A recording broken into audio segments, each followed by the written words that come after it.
Bonjour tout le monde, alors bienvenue dans mon calendrier de l'Avent des vidéos. Donc vous allez voir, c'est un peu comme certains calendriers de l'Avent qui existent.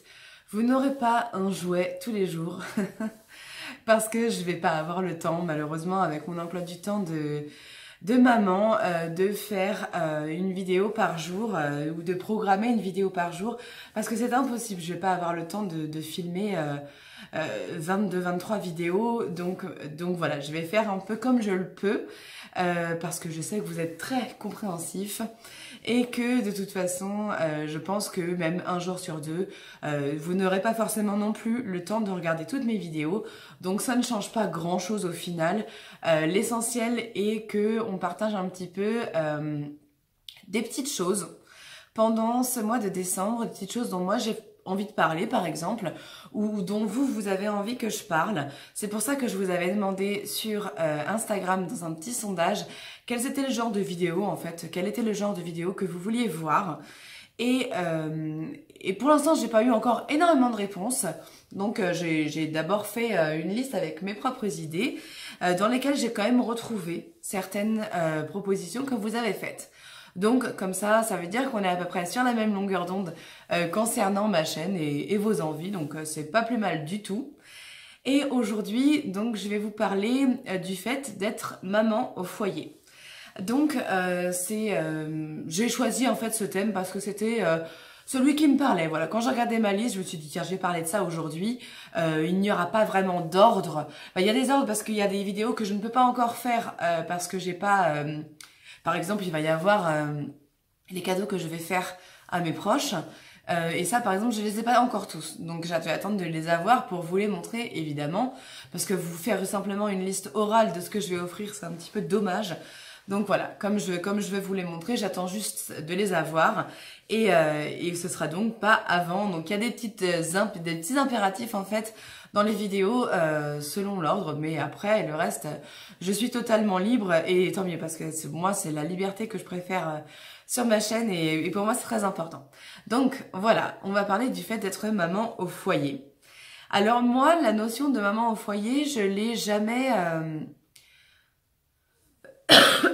disons que ma maman était maman au foyer. Pour moi j'avais presque... C'est dur à dire, hein, mais j'avais presque honte en fait quand on écrivait sur les fiches des professeurs ma mère au foyer en fait pour maman dans les professions chaque année. Tout ça, je me disais, ça fait vraiment con de mettre ça, c'est pas un métier. Et puis voilà, on va se dire que ma maman elle fait rien quoi. Et c'est vrai que c'est un peu le sentiment, c'est horrible encore ce que je vais vous dire, mais je préfère être totalement honnête avec vous parce que mon avis a énormément changé sur la question en fait, hein, donc c'est pour ça que c'est important de revenir en fait sur les a priori que j'en avais dans le passé. Donc voilà, pour moi c'était mère au foyer, c'était genre bah t'es tranquille chez toi à la maison quoi, et pas tu fous rien parce que je voyais bien qu'elle ne faisait pas rien la pauvre, elle était très active au contraire, mais voilà, je n'avais pas l'impression que c'était un métier, enfin un boulot à part entière en fait. Donc voilà, pour moi maman était mère au foyer, je ne le serai moi jamais. Ensuite, bah, je connaissais des gens autour de moi qui ont fini par ne pas bosser. Et là par contre, je me disais quelquefois, ça va l'autre, elle a même pas le temps de faire ça alors que elle est chez elle toute la journée avec ses enfants. Ou alors, bref, elle fait des petites choses à domicile, comme, je sais pas, un peu de couture, un peu de machin. Mais voilà, pour moi, ça, c'est pas du boulot, c'est pas du travail. Et puis, est arrivé un jour, oui, ou alors même concernant les vacances. Est-ce qu'une mère au foyer a besoin de vacances? Bah oui, oui, oui. D'ailleurs, elle n'en a en fait jamais. Mais bah ça, on va en reparler quand je vais parler de mon expérience parce que voilà, un jour est arrivé où j'ai pris la décision de devenir mère au foyer parce que 2 enfants. Avec un enfant, comme mon fils est né, j'étais contente d'être au chômage à ce moment-là. Enfin, contente d'être au chômage, c'est un peu bizarre de dire ça.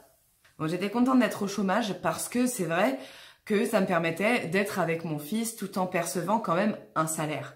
parce que j'étais justement enfin, il me restait 1 an de droit en fait, quand mon fils est né. Donc je me suis dit, bah, je les prends, comme ça je profite de lui, puis après je reprendrai le travail petit à petit. Et en fait, quand mon fils a eu 7 mois, j'ai été presque harcelée par une ancienne, un ancien médecin radiologue en fait avec qui j'avais travaillé, qui était en remplacement en fait beaucoup quand moi je l'ai connue, et elle m'a proposé un poste dans le cabinet qu'elle avait rejoint en fait. Moi sur le coup je me suis dit c'est trop tôt, j'ai pas envie de travailler maintenant, et puis elle a insisté, ça surtout ça m'a fait réfléchir, ça m'a fait prendre conscience que j'avais besoin et envie de travailler. Du coup j'ai repris le travail quand il a eu 9 mois. Voilà, ça s'est fait assez naturellement. Ma belle-mère a gardé mon fils, donc j'ai eu beaucoup de chance parce que j'avais cette aide-là qui était pas vraiment donnée à tout le monde du tout. Donc j'ai pu m'en sortir comme ça en fait, psychologiquement on va dire, parce que laisser son enfant en nounou enfin en nounou c'est le plus dur je pense, la nounou, parce que la crèche, on se dit c'est vraiment quelque chose de spécialisé, ils sont surveillés quand même. Enfin, c'était les a priori que j'avais moi, bien sûr. Hein. Tout ce que je dis ne me concerne vraiment que mon avis. Hein. Et puis, enfin voilà, moi j'avais la chance d'avoir ma belle-mère qui pouvait garder mon fils. J'ai tenté la nounou pendant 3 jours et ça n'a pas du tout fonctionné. Hein. C'était pas pour moi. Donc voilà, j'ai décidé de reprendre le travail et vraiment, je m'épanouis moi au travail. C'est quelque chose dont j'ai besoin. J'ai besoin d'avoir une activité sociale autour de moi. Pas forcément qui me rémunère. Parce que j'ai pas l'impression non plus, en tant aujourd'hui que femme au foyer, d'être dépendante de mon mari du tout. Même si, moi je ne touche que, je vous expliquerai après, qu'une petite partie en fait de ce que j'avais l'habitude de toucher avant. Mais voilà, je n'ai pas l'impression en tout cas de me dire oh là là, mon pauvre mari, c'est lui qui gère tout l'argent, moi j'ai pas de thune à moi, machin. Non, pour moi l'argent qu'il gagne c'est le nôtre. Hein.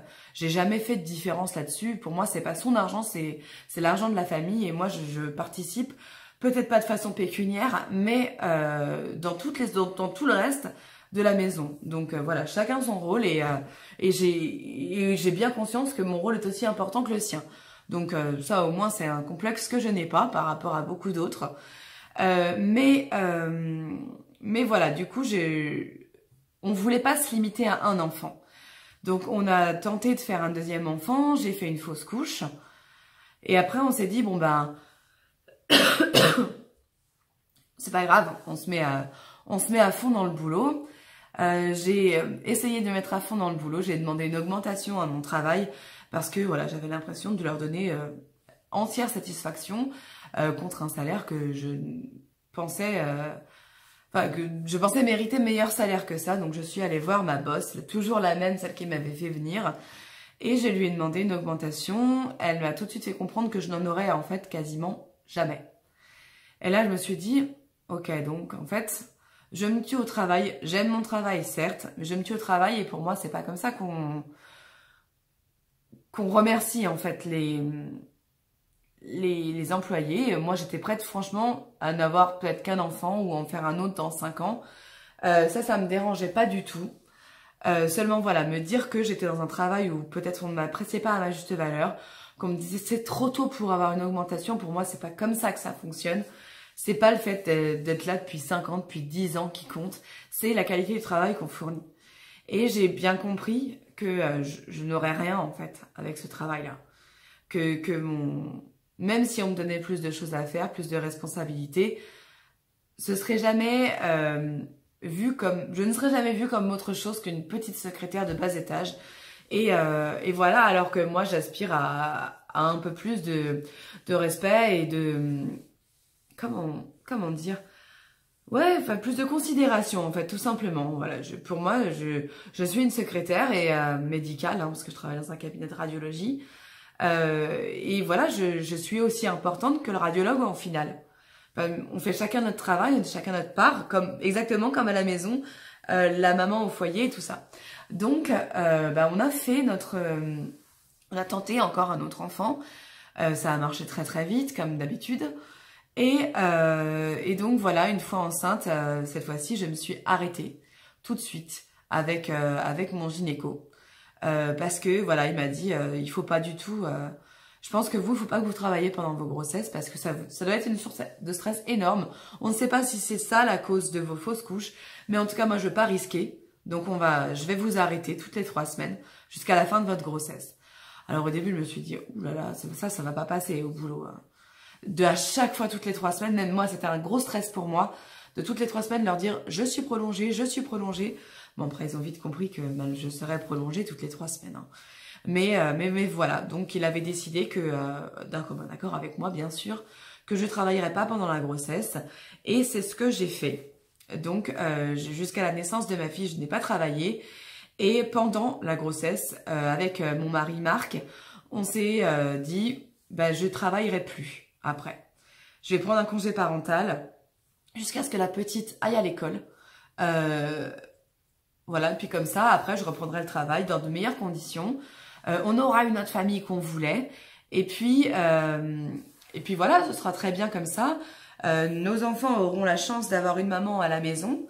Et la maman aura la chance de voir ses enfants grandir sans avoir à payer quelqu'un pour le faire. Et en y laissant les 3/4 de son salaire... voire la totalité. Et donc, je n'ai pas travaillé ma grossesse. J'ai pris mon congé parental à la naissance de ma fille. Et quand ma fille a eu même pas 6 mois, j'ai appris ma 3e grossesse. Et là, ça a été un peu la surprise parce que c'était pas du tout prévu. Comme vous le savez peut-être si vous me suivez depuis longtemps. Et du coup, je me suis retrouvée à me dire qu'est-ce que je fais? Parce que là, du coup, on recule encore d'au moins 1 an ma reprise du travail. Mais voilà, il n'y avait pas de raison que je prenne ce congé pour élever les 2 premiers si je le faisais pas pour le 3e. Alors du coup, j'ai mis longtemps à annoncer ma grossesse à mes employeurs. Parce que je me suis dit que... Enfin, j'avais peur du jugement, en fait. Hein, c'est totalement débile. Parce qu'une femme a le droit de faire des enfants, elle a le droit d'en faire 4, 5, 6, si elle a envie, et ça ne changera rien, normalement, sur le jugement qu'on a d'elle à son travail. Mais voilà, moi, j'ai eu peur. J'avais peur de leur réaction, en fait, tout simplement. Et du coup, j'ai mis du temps à leur dire surtout que je ne reviendrai pas tout de suite, parce que j'allais prendre la totalité du congé parental que je pourrais. Parce que voilà, je veux accompagner mes enfants jusqu'à l'école en fait. Et donc voilà, j'ai décidé de prolonger ce rôle qui n'était pas forcément le rôle de ma vie, celui de maman au foyer, parce que voilà, maintenant je vais vous expliquer comment je le ressens au quotidien. Donc en fait c'est épuisant. Honnêtement c'est épuisant d'être mère au foyer. Parce que on a l'impression qu'on est surchargé de travail, submergé. On a énormément de choses à faire parce qu'il faut s'occuper des enfants. Et rien que ça, c'est long. Ça prend énormément de temps dans une journée de s'occuper des enfants. Il faut les occuper, jouer avec eux. Évidemment, s'occuper de leur hygiène, de leur nourriture, de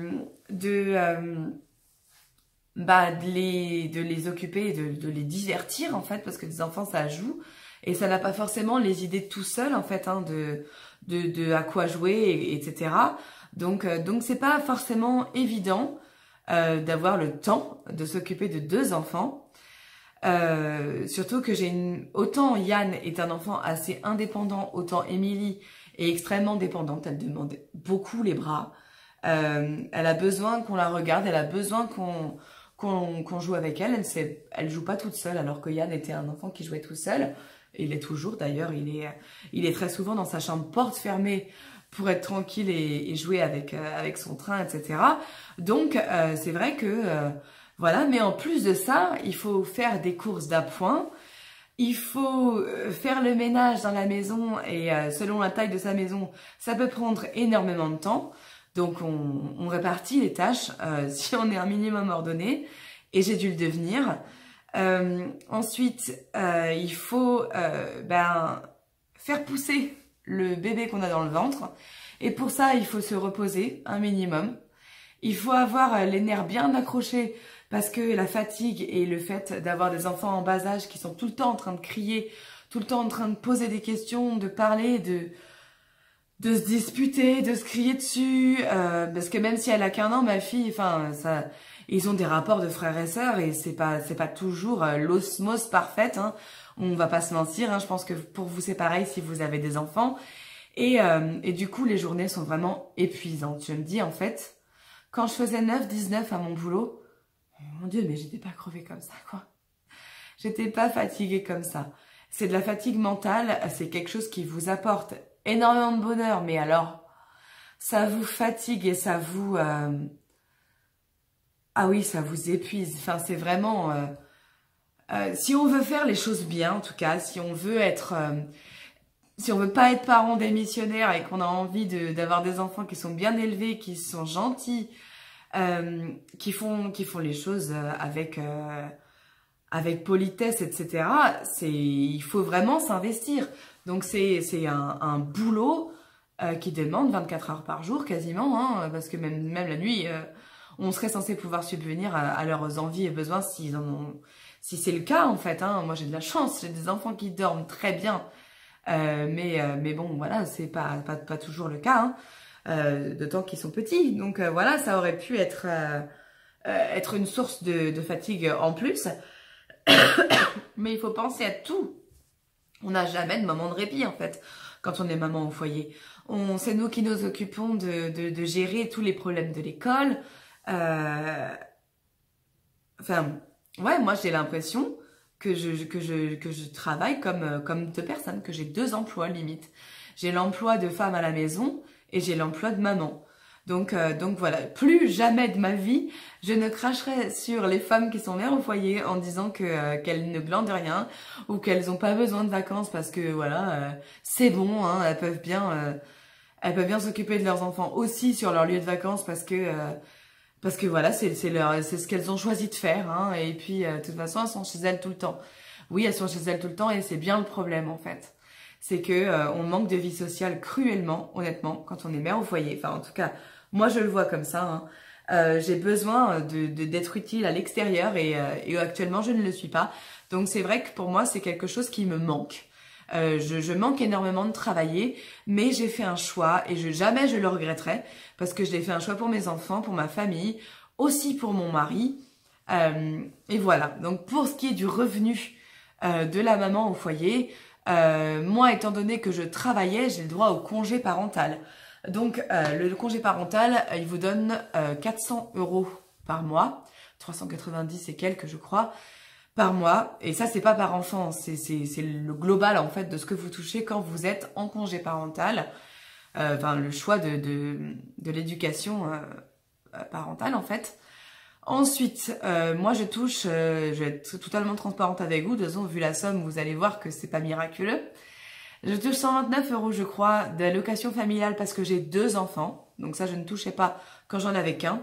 Et je touche la page qui est de 184 € parce que je ne travaille pas. Sinon au début quand elle avait été calculée, elle n'était que de 93 €, qui était donc la moitié des 183, enfin à peu près, hein. Voilà, donc je touche à peu près 701 ou 705 € par mois, contre plus de 1000 de plus quand je travaillais. Donc c'est un sacrifice. Honnêtement, quand on est une maman, c'est un sacrifice que de lâcher son travail pour s'occuper de ses enfants. Parce que oui, après on a l'impression qu'effectivement on ne gagne plus rien. Mais j'ai quand même moi le sentiment de faire des économies à ma famille. Parce que si je travaillais, non seulement mes enfants ne verraient pas leur maman, ils ne seraient pas élevés par leur maman mais par une autre personne. Mais en plus, ça me coûterait quasiment en fait ce que je perds de salaire, hein, parce que la crèche, moi j'y ai jamais eu droit. Je sais pas là dans la nouvelle ville dans laquelle je suis si j'y aurais droit ou pas, mais j'ai même pas fait la simulation parce que de toute façon maintenant je suis mère au foyer, j'ai hors de question que je paye la crèche. Mais voilà, je pense que voilà ce que je gagne en fait, c'est ce que je gagnerais si je travaillais et qu'on payait quelqu'un pour garder nos enfants. Mon mari préfère évidemment que ce soit moi qui le fasse, plutôt que ce soit quelqu'un de l'extérieur, parce que nous on est un couple qui n'a pas confiance. on laisserait pas nos enfants à n'importe qui. En fait, on a confiance qu'en nos beaux-parents. C'est les seules personnes à qui je confierais mes enfants, que je connais. Donc c'est vrai que c'est quand même un peu compliqué. C'est pas évident à gérer du coup au quotidien, enfin parce que du coup si mes beaux-parents ne peuvent pas garder les enfants de temps en temps, on n'a jamais en fait de moments libres, mais bon c'est un choix parce que on n'a pas confiance en les autres personnes à l'extérieur et puis c'est comme ça, voilà, on n'a pas l'impression non plus de se sacrifier tous les jours parce que on a décidé qu'on voulait garder nos enfants, non pas du tout hein. Donc voilà. Ensuite, voilà, j'ai pas l'impression de dépendre de mon mari comme je vous disais tout à l'heure parce que pour moi, son salaire, c'est le salaire de la famille et qu'il n'y a pas de... Il n'y a rien à en dire, enfin c'est comme ça. Hein. Moi, je fais le ménage, j'ai pas de salaire pour ça. Je fais la cuisine, j'ai pas de salaire pour ça. Je change les enfants toute la journée, je fais les lessives. J'ai rien pour ça, moi, comme salaire. Donc, j'estime que ma part du travail est faite à la maison, en fait. Et certes, elle ne rapporte rien, que c'est 700 € par mois, mais voilà, c'est ma part du marché et jamais mon mari ne m'a fait ressentir que l'argent qu'il gagnait, même ses primes et tout ça, n'était que pour lui en fait. Jamais. Voilà. Dès que je suis en négatif sur mon compte, parce que forcément ça arrive, hein, parce que c'est moi qui gère les courses, c'est moi qui gère... c'est moi qui paye les courses, mais en fait on fait des drives, hein, donc il va les chercher. Mais c'est moi qui paye, en fait, qui avance tout. Et dès que j'ai besoin de 1500 €, paf, il me les vire. Sans me demander quoi que ce soit, sans me dire mais qu'est-ce que t'as dépensé? Et j'ai le droit de me faire plaisir, je m'achète des vêtements, j'achète des vêtements aux enfants, j'achète des choses pour des produits de beauté, tout ça. Enfin vraiment, je vis exactement comme si je travaillais et que j'avais mon salaire. Voilà. Parce que on peut se le permettre, hein. Sinon évidemment on ferait les choses différemment, je pense. Mais voilà, jamais je me dis oh là là, il va pas vouloir me donner son argent. Enfin, je n'y pense même pas. Donc voilà, je pense que c'est important de pas avoir ce complexe quand on est maman au foyer, parce que c'est déjà pas gratifiant au quotidien, parce que rien ne nous remercie en fait. Hein. On ne demande pas forcément un merci, mais des fois ça ferait plaisir et rien ne nous remercie. Donc voilà, moi c'est vrai qu'en ça, je trouve que c'est pas forcément facile d'être maman au foyer parce que c'est complètement ingrat. Voilà. Non seulement nous-mêmes, on n'a pas forcément une très bonne opinion de ce qu'on fait, parce que on a l'impression de faire simplement notre devoir. Moi, en fait, c'est ce que je ressens. Mais en plus, si de l'extérieur, on a des complexes venant des gens autour de nous, ou qu'on se met des barrières, qu'on se met des complexes, c'est vraiment dommage. Donc voilà. Après, je comprends honnêtement que ça n'aille pas à toutes les femmes. Parce que même moi, j'ai beaucoup de mal, alors que je suis d'une nature à être contente plutôt d'être chez moi. Enfin, de base, pendant un moment, en fait. Hein. Mais voilà, moi, je suis quelqu'un qui a besoin d'extérieur. Et voilà. Donc, je comprends aussi toutes les femmes qui sont très épanouies dans le boulot de mère au foyer. Et je les envie beaucoup. Parce que moi, c'est pas mon cas. Je suis pas très épanouie, je suis pas malheureuse. Mais voilà, c'était pas le rêve de ma vie. De rester chez moi à m'occuper de mes enfants. Je ne savais pas ce que c'était. Donc voilà, il fallait que je voie. Et donc je me rends bien compte que ce sera pas du tout quelque chose que ouais, non, enfin ce sera pas épanouissant tout simplement. Je pense que c'est important de s'épanouir dans la vie. Il faut donc trouver d'autres choses qui nous épanouissent à côté. Moi par exemple, j'ai ma chaîne, j'ai mon Instagram et ça peut paraître extrêmement futile pour beaucoup de personnes, mais pour moi c'est très important et donc c'est pour ça que je m'investis énormément dedans et que j'ai la chance d'avoir vous, ma bonne communauté que j'adore et qui me le rend bien. Voilà. Donc voilà, c'est ce que je voulais vous dire sur le sujet de maman au foyer. Et je pense que beaucoup d'entre vous se reconnaîtront en moi, ou en tout cas peut-être dédiaboliseront cette profession, parce qu'on peut presque dire que c'est un métier, voilà, même si ça ne rapporte pas d'argent. Donc c'est une sorte de bénévolat presque obligatoire. Je ne saurais même pas comment le décrire, c'est quelque chose de très à part. Mais qui est pour moi, même si c'est pas un métier voilà qui m'épanouit, c'est un métier que je trouve très joli et je suis fière d'être maman au foyer et d'arriver à assumer cette tâche comme je le peux. Parce que je pense que voilà, il est important de faire ce qu'on peut, de donner le maximum de soi-même et voilà, enfin, c'est ce que j'essaye de faire en tout cas. Voilà, ben donc on se retrouve demain ou après-demain. Vous allez bien voir comment je tournerai le truc. Là, c'était ma première vidéo de calendrier de l'Avent. Donc voilà, bon décembre à tout le monde. Et puis vivement le 24.